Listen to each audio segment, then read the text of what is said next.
Hello, welcome to this live session on Sailor Space. I welcome you especially to this event tag team for successful COC examination preparation. I'm your host, Tokas Jonah. I'm a graduate of Marine Engineer, studied at Maritime Academy of Nigeria, Oron, and by the special grace of God, I'm a certified Class 3 engineering officer of the watch according to the standard of training and watch keeping. So this session promises to be interactive and very educative.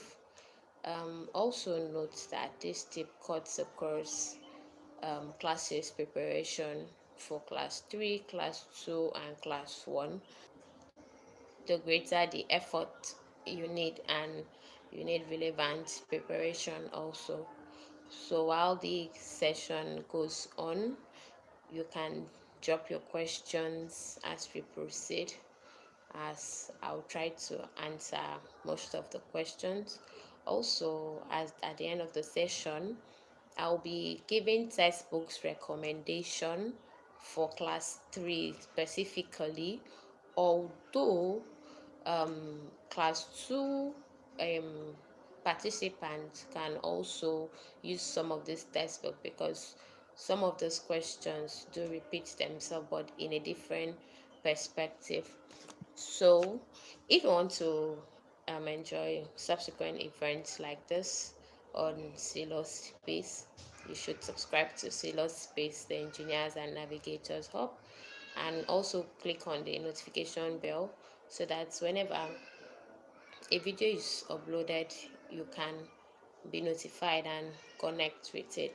Meanwhile, I won't be focusing on only the engineers today, although I am an engineer.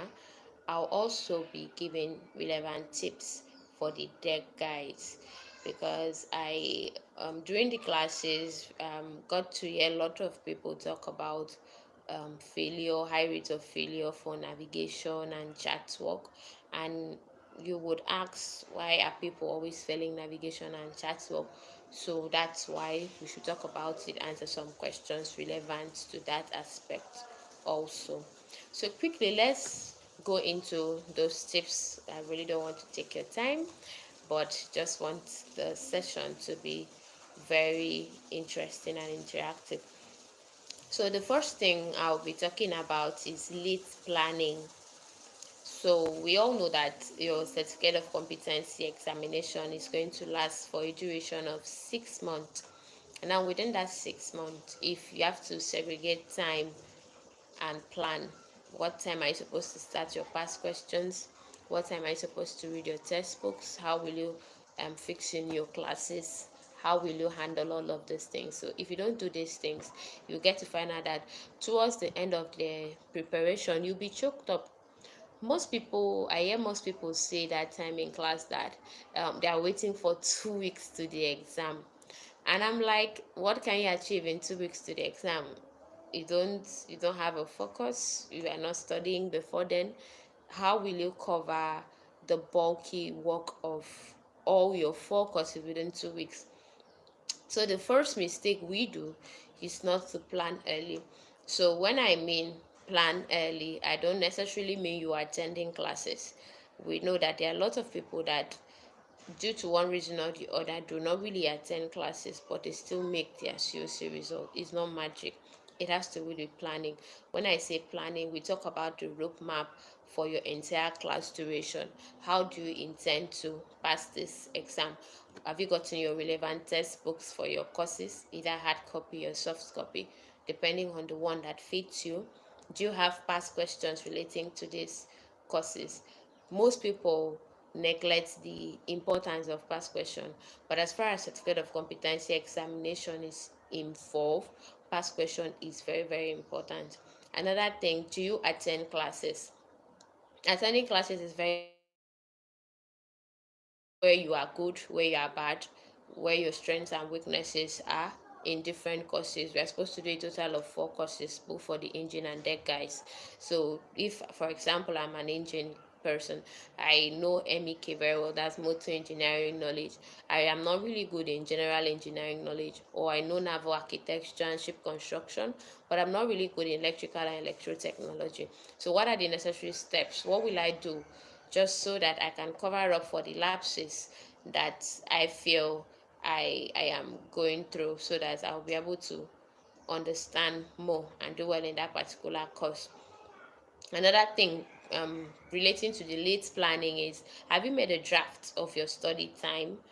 What's your study plan like? What do you have a timetable? Do you read alone? Do you read with people? Do you have partners when you are reading? Which one works for you? For some people, like personally, I read with people, and sometimes I just like to read on my own. Then we have the set of people that love teaching. They don't read, they teach people.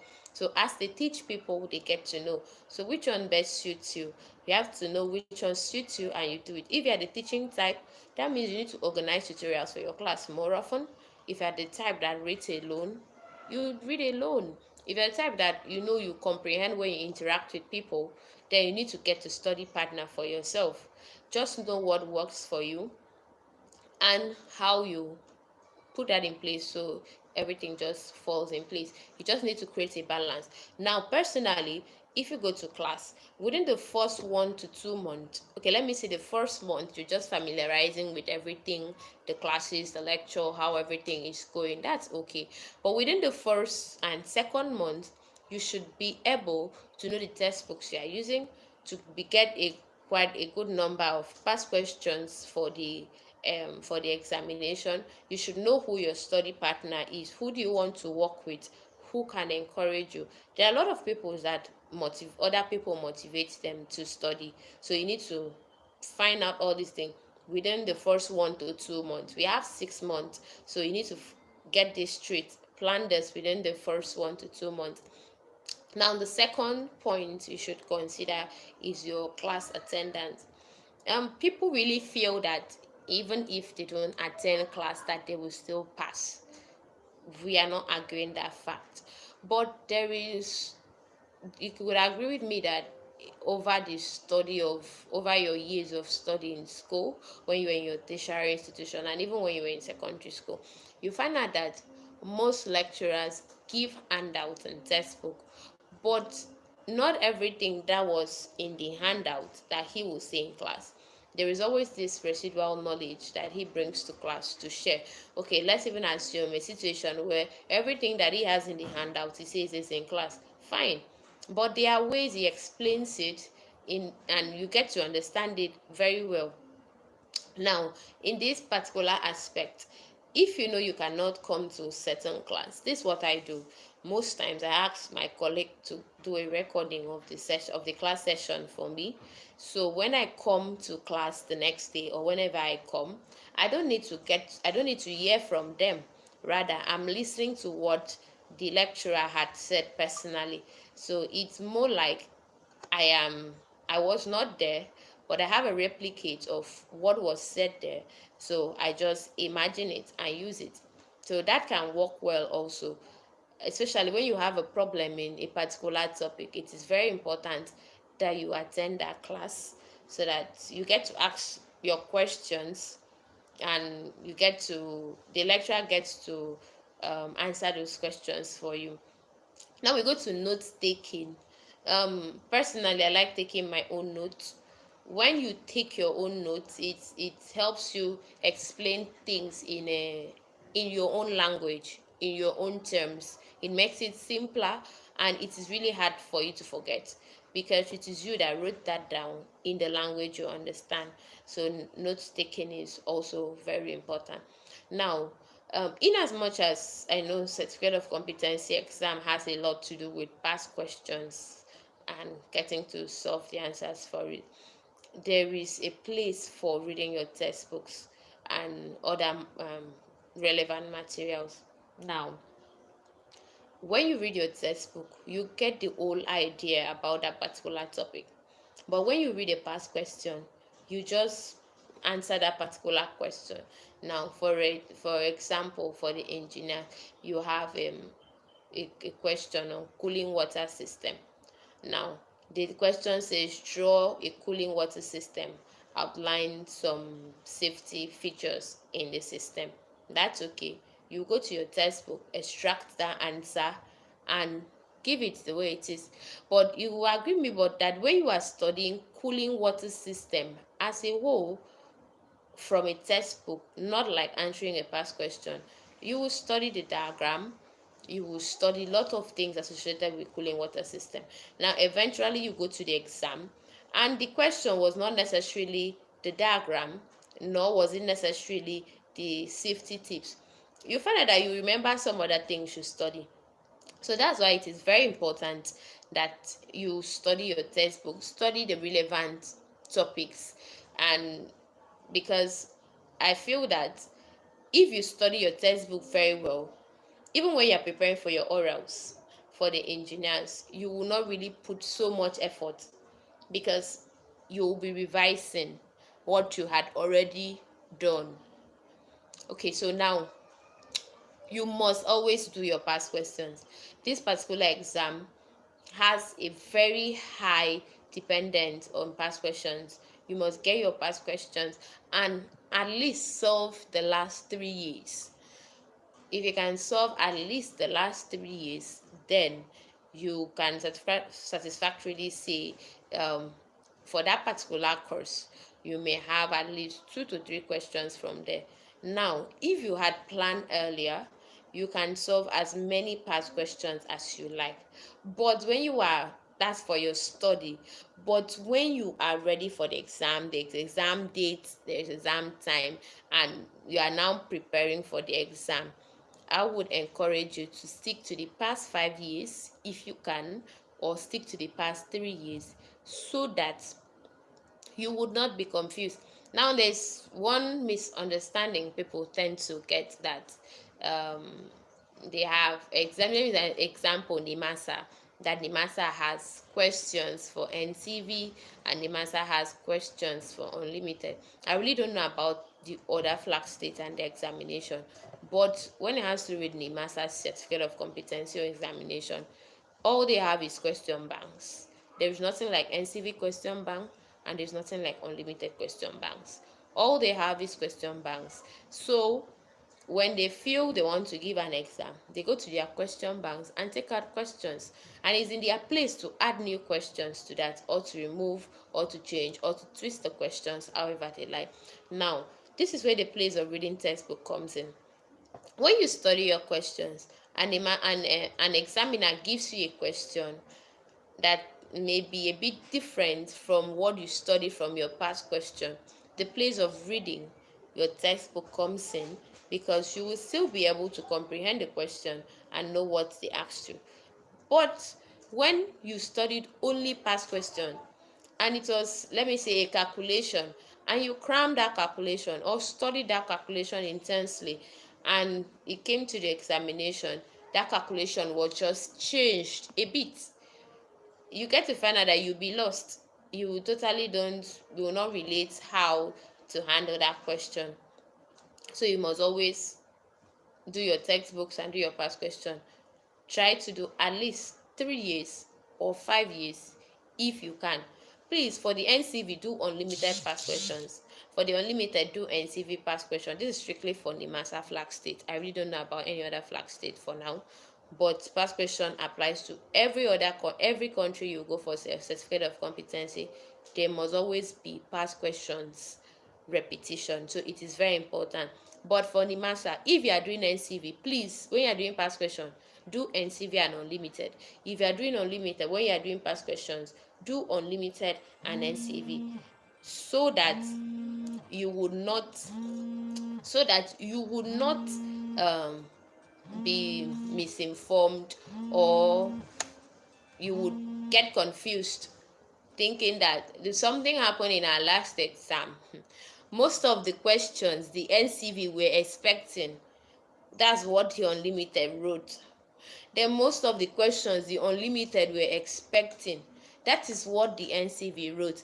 So if you were a type that you did not study both ways, you will see that you will not be able to comprehend, because you will be confused.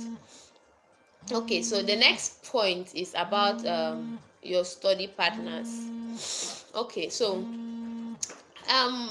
personally, things I hear in class and things I discuss with people, I tend not to forget them, because that's more like my own idea coming into play.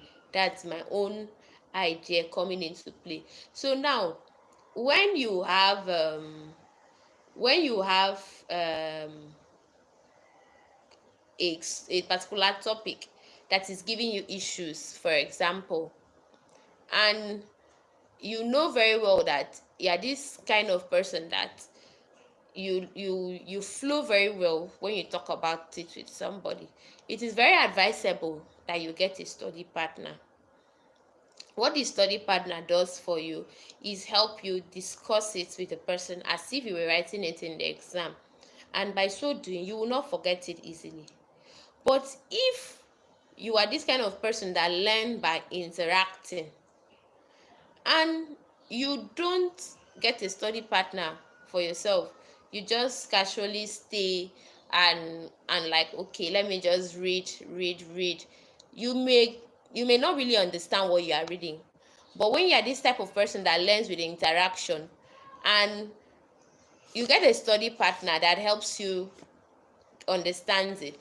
I remember a situation where we were doing calculation. The calculation was very tough. Okay, personally, I tried solving it in my best of knowledge, but it was giving me a very hard time.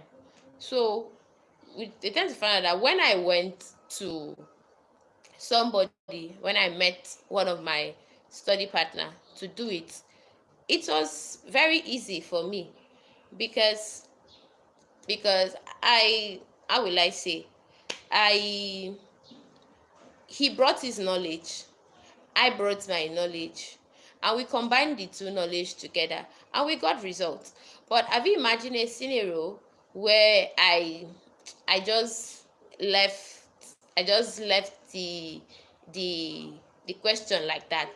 I didn't meet anybody. I kept struggling it on my own. Eventually, I don't know, I may get results for it, but it will take time. It will save me. It will cost me a whole lot of energy and all that. So that's what the benefits a study partner gives to you. They help you accelerate things and help you understand it more better. When you share ideas, it's like combining two good brains together. And one funny thing about getting a study partner and sharing idea with the person is because it's more like you're gisting, and you cannot really forget the gist that you had, and you can remember it.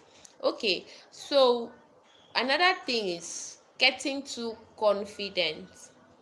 Now, I've encountered scenario where we had an issue calculating or studying, and different views were brought out, but the person keeps how will I put it, keeps sticking to its view. Now, you must always be open to ideas. You must always be open to ideas. If you are not open to ideas, you'll be stuck with your own idea that may not necessarily be the right idea. So there is this place of being very open to idea.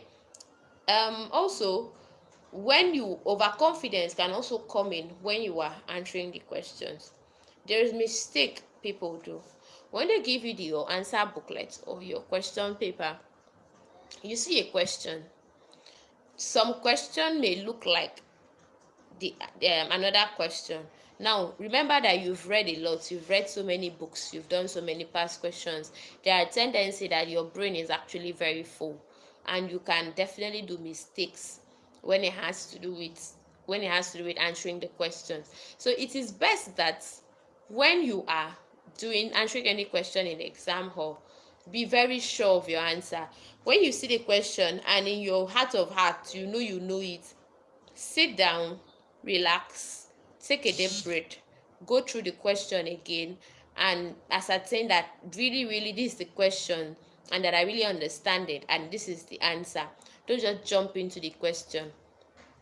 Then another thing, try and go punctual to the exam hall. I have had a situation where examination started by 9 o'clock. I left trying to go to the exam hall. I left the house by 8:30, only for me to get to the exam hall, and it was just 9 o'clock, but the examiner came earlier, and that means apparently he started the exam 8:40 something, because he came and he felt people were there, and he was like, oh, he's starting the exam, is his jurisdiction. He started the exam. So when you go late, you have this aura of disorganization. Your brain will be trying to relax, and in between you are there with question paper staring at you. So you need to go to the exam hall early and try to settle down. Now, let me slide to the engineers a bit more. For the engineers, for MEK and GEK, you have a lot of things to draw. Neat diagram matters a lot. Now, don't just draw any diagram. Even if the question say draw cooling water system, 20 marks, don't just draw that line diagram and leave it there. When you draw the line diagram, label it neatly. When you finish labeling it neatly, then give a brief description of how that cooling system works. You don't just draw a cooling system, drop it there for the examiner, and expect him to give it 20 marks. You answer question based on the marks. Now, if I have that same cooling water system for 3 marks or for 5 marks, I can easily just draw the cooling water system, label it, and leave it there. But when I see 20 marks, 15 marks, or I see a question like define rudder, mention 3 types of rudder, and I just went there and wrote 3 lines, rudder is, I answer rudder is 3 lines. I now went there, I now listed rudder, balanced rudder, semi-balanced rudder, and I left. And you feel the man will give you, or the woman will give you 15 marks. It's not possible. You mentioned, you defined the rudder, you mentioned the types of rudder, you explain them, and if possibly, you make diagrams on it. Now, when you are answering questions, don't beat around the bush. It's not all examiners are ready to read your stories. Go straight to the point. Give them a straightforward answer, but with the basic points. Now, the next thing is, most people feel some questions are very simple.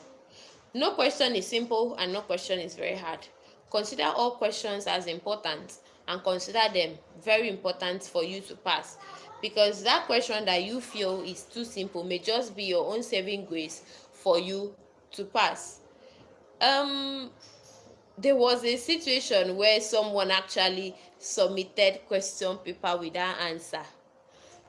Please and please, NIMASA or any flag state will not go to your school and ask them for your name, or they'll wait after they've checked their attendance like secondary school and know who left the script without writing names. The person was just too lucky that the examiner, that the invigilator was a very, how will I put it, organized person. When he collected the script, he noticed that he didn't write his name. Just imagine, that's an automatic failure. And that person will be there saying, I wrote this exam very well, I should have passed. And the result comes out and he has failed. Because he didn't have a name, no score was recorded for him, but he actually did very well. And attempt all questions. You know the question, you don't know the question. That your little nonsense that you feel you are writing, you can be very shocked to see that the examiner has some sense, will get some sense from it. So far you have that idea, just put it down the way it is.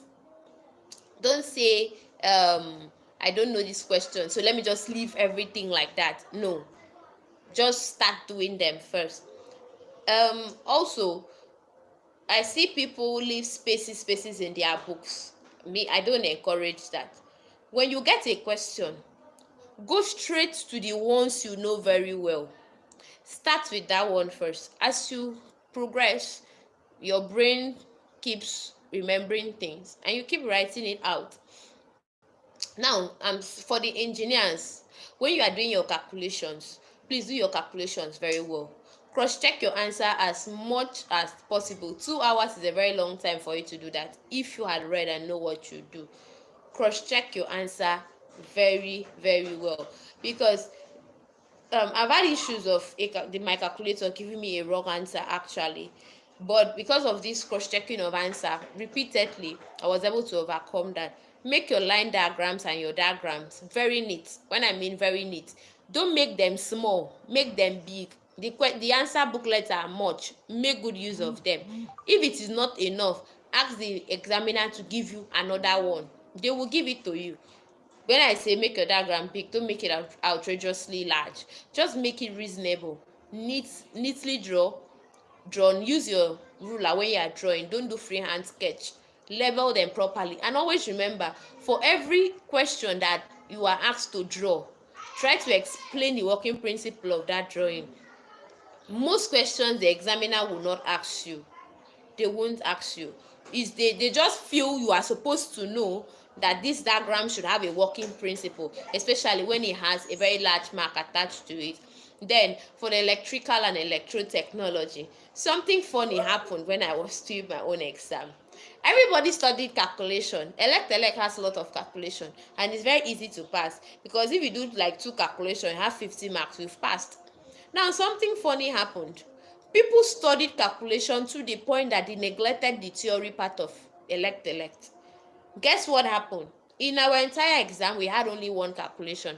And this calculation was not a very frequent calculation. It was a calculation nobody would have thought, because it was more like a past question that was the last 10 years, or should I say the last 8 years. So people were thrown off balance because what they studied did not come out. Now imagine you do calculation, you do theory, and you try to strike this balance between the two of them. You see that you will not be stranded. That's why I say you can do 5 years past questions, but concentrate on, like, when I say, I don't know how you put it. Some people say I will study 5 years past question and cram 3 years. I am very sure 2 questions or 3 questions must come out. It is fixed. Now, another thing before I forget, another thing, for every receipt that is being done, at least 2 questions must come in for the new unlimited that are writing. It is more like a trend, so you try to stick to that. Now when you are doing motor engineering knowledge and general engineering knowledge, that's where the bulk people have issues, because the subject is not that necessarily difficult, but it's very bulky. And when subjects are very bulky like that, it is very easy for you to confuse yourself. So what I recommend is get the past question, use your own language and write them out the way you understand it, the way you replicate it whenever it comes. For me, I don't recommend you do past question only for GK and MEK. I recommend you read the textbooks. At the end of the session, I'll be giving outlines of recommendation of some textbook that I've gone through, and they have been really very helpful, really very helpful for me and some people that I talk to. So I will be giving that recommendation. Now for the naval architecture and ship construction, there is this mistake people do. Naval architecture and ship construction is a combination of 2 courses to make one course. Now some people read naval architecture and they don't read ship construction, and they expect to pass it. Some years, some years 5 questions are naval architecture, only 2 is ship construction.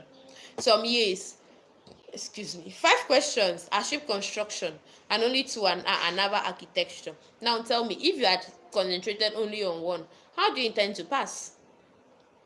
And you forget to find out that naval arc and ship construction, naval arc is more like has the calculation part of the course with theory, while the ship construction has the practical and the theory part of the course. So it is advisable that you get a textbook for ship construction, you read it, you get a textbook for naval arc and read it. That is where early planning comes in.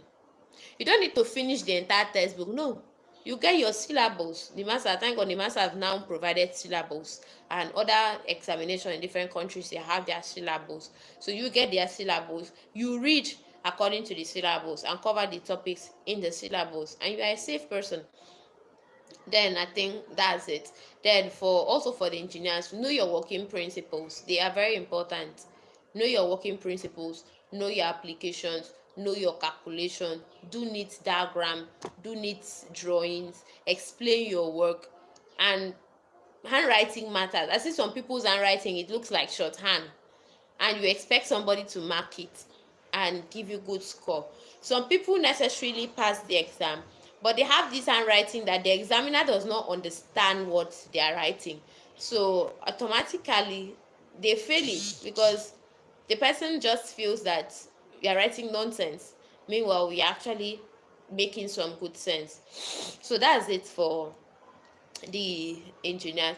Over when I was doing some preparation for this session, I had talked with most of my colleagues in the tech side that I know could have some good information for the tech guys eventually. So there's always this notion that navigation and chat work is very very hard. Okay. For me in COC, no exam is cheap.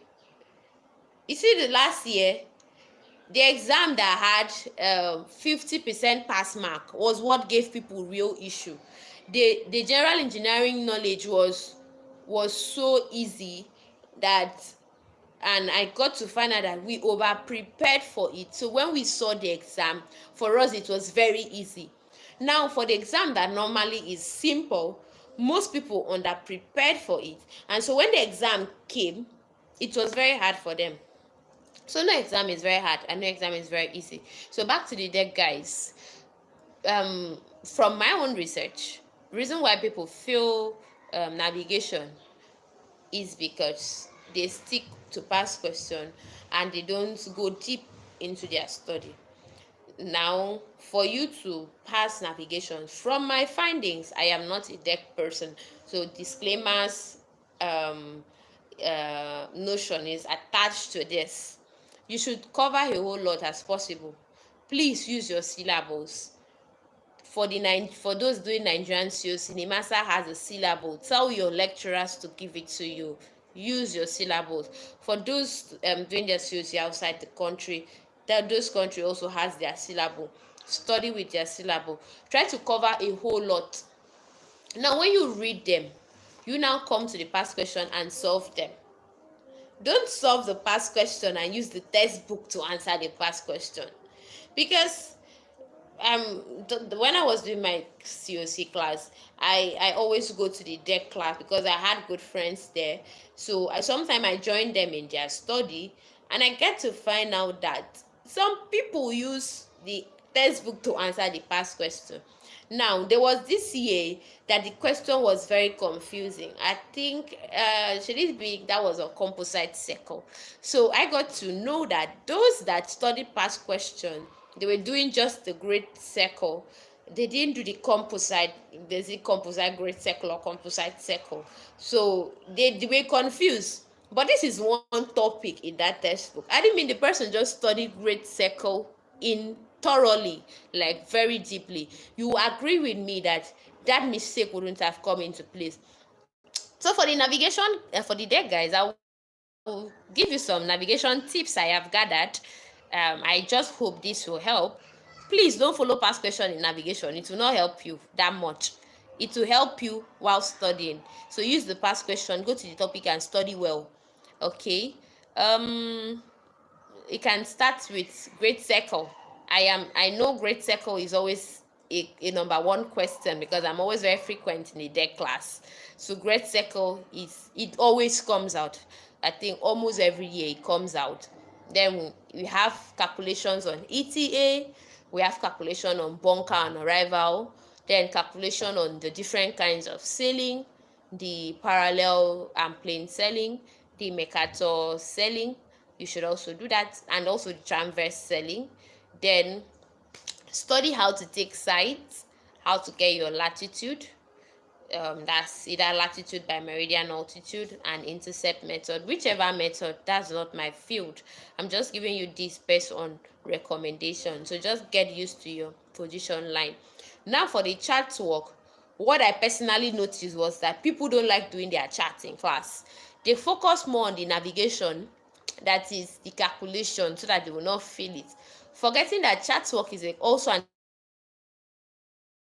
exam, and if you fail it, and fail any other course, you are coming back to write the full subject. So they just concentrate on the calculation.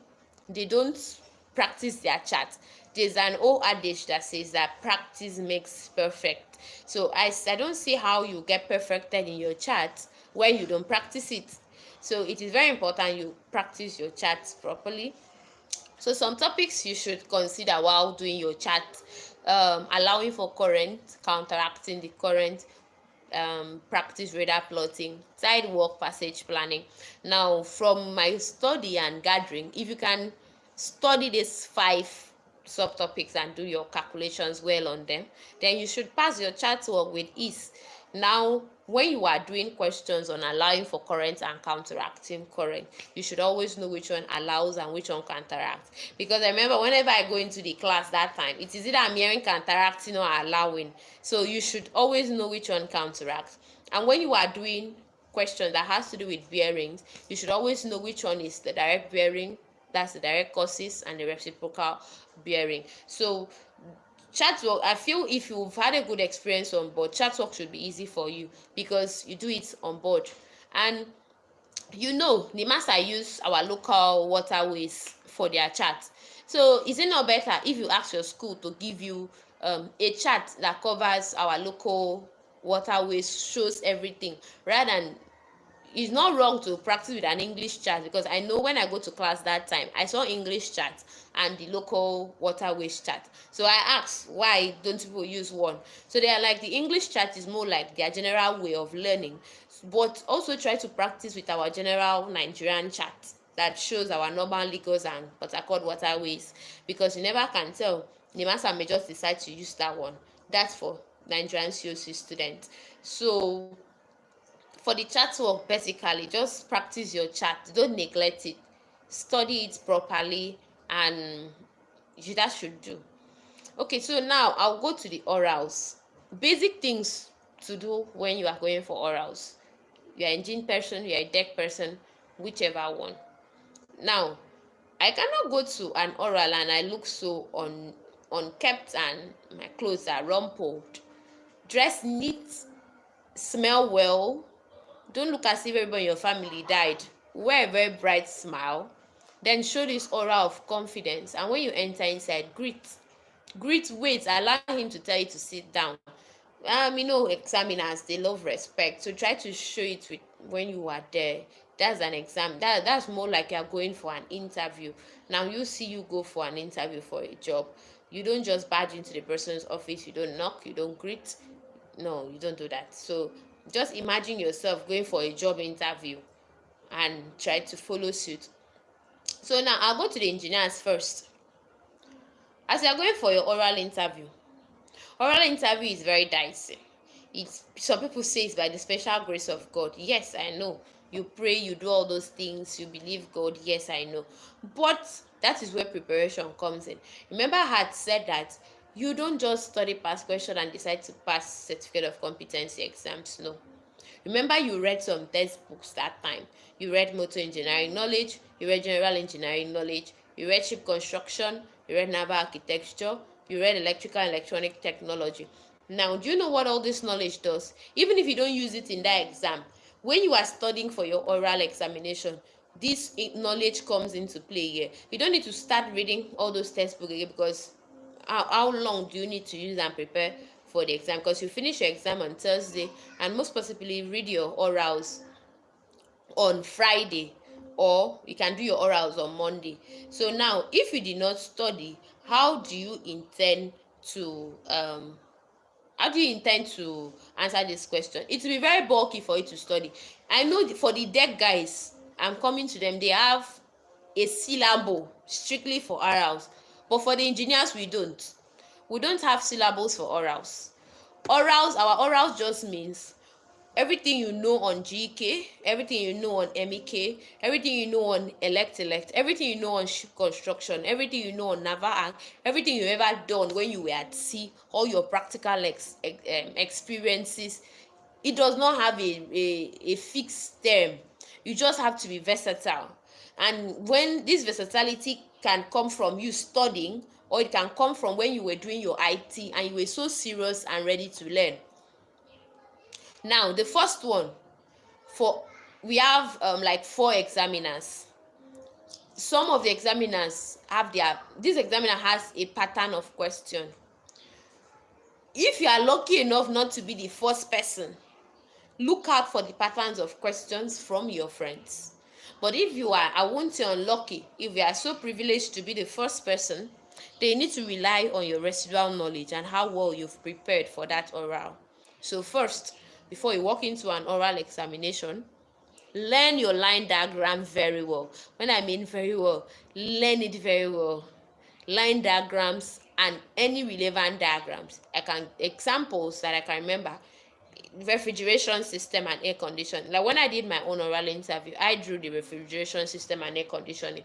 Now, immediately you are asked to draw a line diagram, just get ready. The next question will be the working principle of that line diagram. Now, don't wait for the examiner to tell you to label the diagram. He will not tell you draw and label. He will just tell you, we can say, I walked into the hall, I greeted him, I waited, he told me to sit down. After then, I gave him my documents. Please always go with all your documents. Don't keep anyone at home. I gave him all my documents. He went through them. It was okay. He now said, draw a refrigeration and air conditioning system. That's all. He expects you to draw it. Give the labeling of it and submit it. Then you give a title, diagram of air conditioner and refrigeration system. You give it to him. Now, just get ready. The next question will be the working principle. Now, after the working principle, that's why I say don't read past questions, study. There will be some small questions he will ask you in between that refrigeration system. He may just ask, what's the function of thermostatic expansion valve? Now, if you practice ref diagram from a past question, how do you deal with that? You get stranded. So that's it on that. So most times they'll tell you to draw ref system, tell you to draw boiler, boiler, how it works, purifiers, fuel system, fuel oil system, draw a fuel injector, draw a fuel oil cooler, draw cooling water system, draw starting air system, draw fuel oil system, loop oil system. In engineering we have a lot of system. So if you ask me, go and get your logbook and just practice all those diagrams. Now you meet some examiners that will collect your logbook, because you go with your logbook. They will now collect your logbook and ask you questions based on that logbook. So you need to really study your logbook. Know all those places you ticked and filled that you've done them. Please go back and restudy it in case you came back from C and it's been a long while before your COC. So go back and try to refresh your memories, restudy it in case you meet that particular examiner that tells you to explain your logbook or get a question from your logbook to ask you. Now, fuel injector, they'll tell you to explain it. Or okay, the documents he asks, he will ask you for your discharge book. You show him your discharge book. He will cross-check your C experiences. He will check for your eligibility from your flag state. Like I did Nigerian COC, so NIMASA were my flag state. So they gave me the eligibility. He will cross-check it to check if it is original or it is a fake one.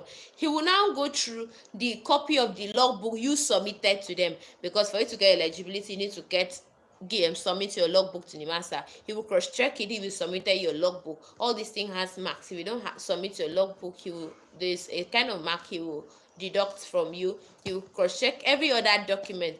But basically, go with all your seafaring documents. In addition, go with your logbook, and your eligibility should always be attached, because that you are doing a COC. I hope that answers the question. Okay, so going forward, the next thing you are going to keep in mind is your machineries. You can walk in and it tells you, mention 20 machineries you have in the engine room. The engineering interview is not basically all about the book. The man may decide to divest to your seat time. Mention 20 machineries in your engine room.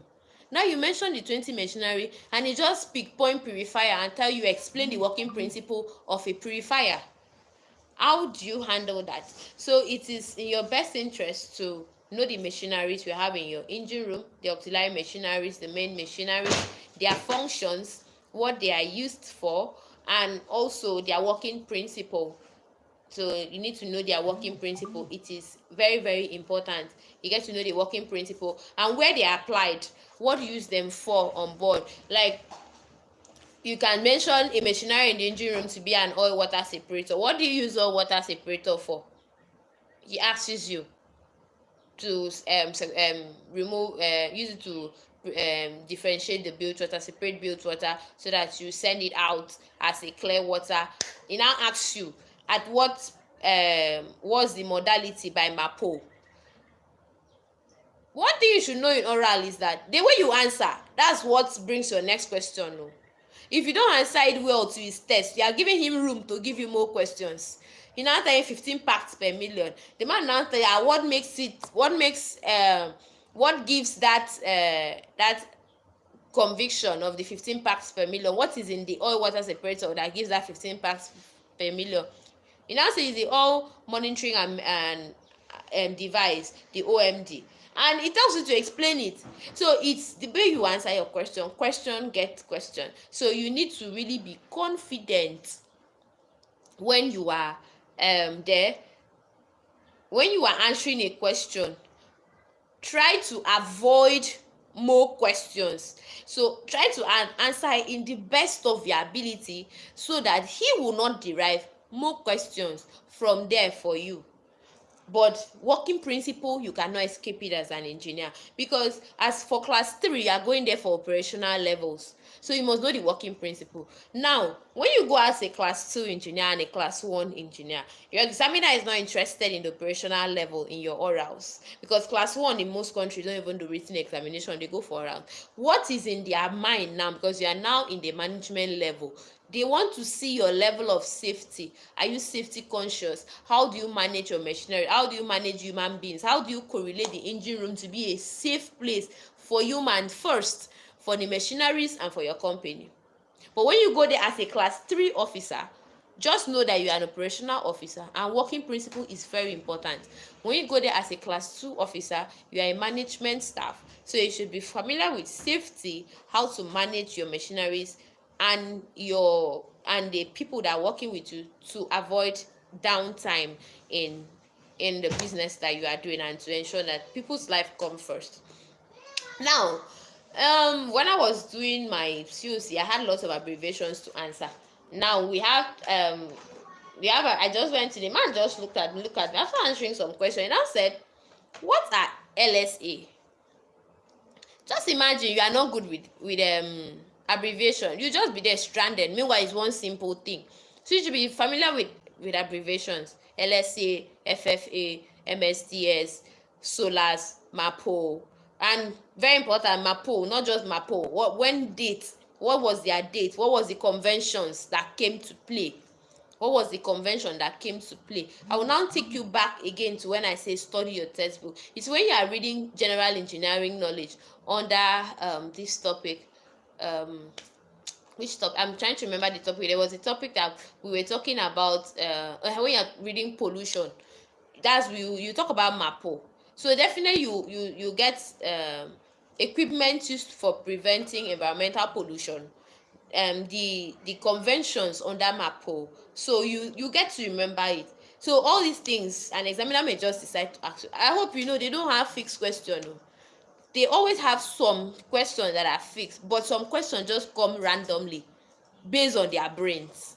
So I may be an examiner, decide to ask you main engines, the other one decide to specialize on diagrams, the other one decide to specialize on auxiliary machinery. But I'll always repeat, if you are lucky enough not to be the first person, please don't be too big. Don't do I cannot ask somebody. Wait, if it means you wearing clothes to the examination center, or telling your course rep to upload it on your class group chat, when somebody finishes the oral, ask them for their questions, then go back and see how you can answer those questions comfortably. It had worked for me. I wasn't the first person. Now if you are privileged to be the first person, now you have to really prepare very, very well for that particular examination. I'd said that already. When you are giving orals answer, please don't beat around the bush. Go straight to the point, so that you will not attract more questions from yourself. for orals interview, there is a lot of repetition. The possibility of repetition is very high. Now there is something else. Do you know that there's a possibility for your examiner to make a mistake while you're answering a question, or an examiner may just decide to start discussing with you out of the question he asked you, and you know in your heart of hearts that this man is not actually very correct or is missing one or two things. Please don't argue with him. Don't argue with him. Try to make him see your own view in a very respectful manner while listening to his corrections. There are issues where people go argue with examiners and they just get angry and fail them and feel they are challenging them or something. People are different. Take it as a way of sharing idea with him. Be open to his correction and try to make him see reasons with you. If possible, don't even make him see reason with you. Just accept his correction. After the examination, you can request to have a talk with him and try to make him understand the point that you wanted it to see from. This is not an examination now. You're trying to make him understand. This is a very important something. Okay, so that should do for the engine, guys. If there is anything I remember, I can easily drop a comment under this video when I make the video public or share the link. So for the deck, guys, I got some recommendations from my deck friends that I know they are good and it had helped them pass the exam. I will not really stress on it because I am not a deck hand, I am an engineer, but I think that this can help them because we were all in the same study group and all of them had passed and all of them did well. So I think it can help you also. For the deck people, I know they have oral syllables. So try to cover that oral syllable first. So some of the topics are GMDSS. You must always cover your GMDSS. You must cover your correct. You must cover your Boyer system. You must cover your ECDIS. You must cover emergency procedure. At least I know emergency procedures. Those one you can do staring tests. Then, in as much as you are doing emergency procedure, you should also check on SOLA's requirements when you are doing these emergency procedures. Don't just check on emergency procedures. I know we do that one, so I can say one or two things. Then you should always know the rules of the road. I have heard them said so many times that if a class 3 COC candidate does not pass rules of the road, even if you pass every other one, the examiner has that exclusive right to fail you. Because if you cannot handle the rules of the road, then we are in for having captains that will clash so many ships and have so many accidents at sea. So they won't give you that competency. So rules of the road is very important. And I will say, in as much as rules of the road is very, very important, and they will not give you a COC without rules of the road, you should not neglect Boyage system, ECDIS, correct, GMDSS, and all the rest. Now, I knew what they were doing that time from what I saw. Most of them got their flashcards. So they don't just keep it and study it by themselves. That's why I said get a study partner. They gave it to their study partner. They flash the cards for them, so they answer the question and they tell them which is correct. So you get to see that your level of confidence increases, and they did more of this interaction. So for orals, me, I recommend interaction. It's not too much of reading. Just be asking yourself random questions. Engineers, deck, whichever one, just be asking yourself random questions. So that's just it. So I had said that at the end of the section that I'll be giving some textbook recommendations for the class. This textbook recommendation, I know it works very well for class 3 OW engineers, but I really don't know about class 2 and class 1. I have not reached that extent yet, although we keep pushing and pray to be greater. But for now, I'll just give you this recommendation for class 3. But even if you are going for class 2, you are going for class 1, you must always plan. You must read your textbooks. You must study your past question. You must be very proactive. You must be confident, but not overconfident. Don't argue with your examiner. Get your basic syllables and just know your engine room. When you know your engine room as an engineer, you face that examiner with full boldness and confidence, and you will not be shaken. And one thing, when the examiner knows that you are not shaken, they're just tired of asking you questions. Study your two-stroke and four-stroke engine very well. Their working principles. It is very, very important. So the textbook recommendation. Okay, the first I'll start with motor engineering knowledge. Motor engineering knowledge. For motor engineering knowledge, you can read motor engineering knowledge for marine engineers. You can read motor engineering knowledge for marine engineers. Actually, the volume 12 is very beneficial. I use volume 12. You know, they upgrade. So currently the latest volume is volume 12. So that's very nice. You can read that. You can read compression, ignition, engine and structures series 1. Compression, ignition, engine and structure series 1. That's written by engineer Maurice Hijoma. You can also read marine diesels, the learning resource for marine engineers. Marine diesel, the learning resource for marine engineers. I think it's written by a combination of 3 people: Pomiski, Rijeka, and Maka. I can send you the name if you request for it in case you didn't get that. Then for the general engineering knowledge, okay, still on MEK, motor engineering knowledge, you can read propulsion systems and operation series. That's written by engineer Maurice Hijoma. Why I like these marine diesels, the learning resource and material, is because it gives you a pictorial view of your auxiliary machineries. There are some people that didn't work on tankers. Some people didn't work on container ships. So these large machineries, that book makes the machineries to be in this pictorial fine form and gives it working principle. I really love the book. It's a very nice book. Then you can do, I remember another book, Pocket Book for Marine Engineers. Pocket book for marine engineers. That book is fully past question. That book is just questions and answers, no explanation. It takes topics. It can come to lubrication system, starting air system, cooling system. It just takes random topics and gives you the answer to it. Then we go to general engineering knowledge. You can read REIT engineering. In fact, just for the engineers, try to get REIT for all your courses. MEK get REIT, GK get REIT, naval architecture. The REIT gives you a very in-depth, straightforward way of calculation. Very explanatory. If you can cover REIT calculation, you are good to go. Then electrotechnology, I will not really advise you to use the REIT. It's always very technical. Then for the general engineering knowledge, just do read general engineering knowledge for marine engineers. That's, I think I use the volume 8. Then you can also use Marine Auxiliary Machineries by H.D. MC George. And general engineering is basically auxiliary machineries, working principle, pumps, valves. So that can do. For naval arc and ship construction, for naval arc, do read naval architecture for marine engineer. Then for ship construction, you can do read ship construction for marine engineers.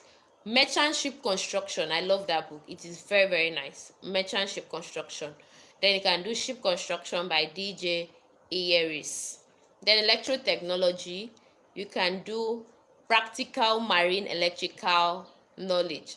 That book is basically the NIMASA scheme for electrotechnology. So you can also do electrical and electronic principle and technology, 3rd edition, for calculations and some theories. The second textbook gives you in-depth explanation, while the practical marine electrical gives you straightforward breakdown. Then for the deck, guys, I got some books also for you. For the navigation, you can use navigation for second mate, and you can also use practical navigation by Subramania. Then for meteorology, you can use marine meteorology by Subramania and meteorology for OOW. Then for the stability, you can use stability for OOW by Martin Roth and it can also use stability for mates and masters. I think this stability for mates and masters does not apply only to OW. I think it cuts across the entire certificate of competency examination. So that will be where we'll stop today's session. I'll be expecting to hear your question as I just stay online to get those questions and see where I didn't touch. In case you have a question to ask, please do send in your question. Let's see how we can answer them and round up the session. So is there anyone that has a question? If you have any question, so we can handle it. And also, aside from this live session, Sailor Space do past questions and answer as it comes. We also do online teaching on engineering, maritime safety, and I'm planning on organizing a CV writing class for people that find it difficult to organize a very good and nice CV that will captivate employers, and also how to write your cover letter properly. So that could also come handy. So meanwhile, in case you are a new viewer and you've not been to Sailor Space before, you should subscribe to Sailor Space and click on the notification bell so you get notified whenever a new video is being uploaded. Basically, Sailor Space uploads video weekly. It's important to learn. Learning is very important for us, so we need to learn. As I expect a question, I'll give additional 1 minute and see if there will be any question. Then if there is no question, then we'll just call it a day. I'll just give us a minute for question. In case you have any question, please send in your question. Thank you.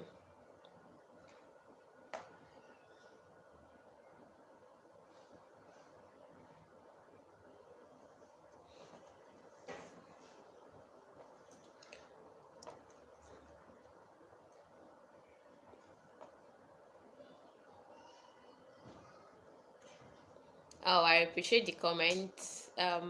Rebecca, Salami, Devinte, I appreciate the comments. Okay, I think we don't have a question. In case you just have a question along the line, you can always drop a message on one of my video or on this video so I can answer it. Thank you very much for joining this session,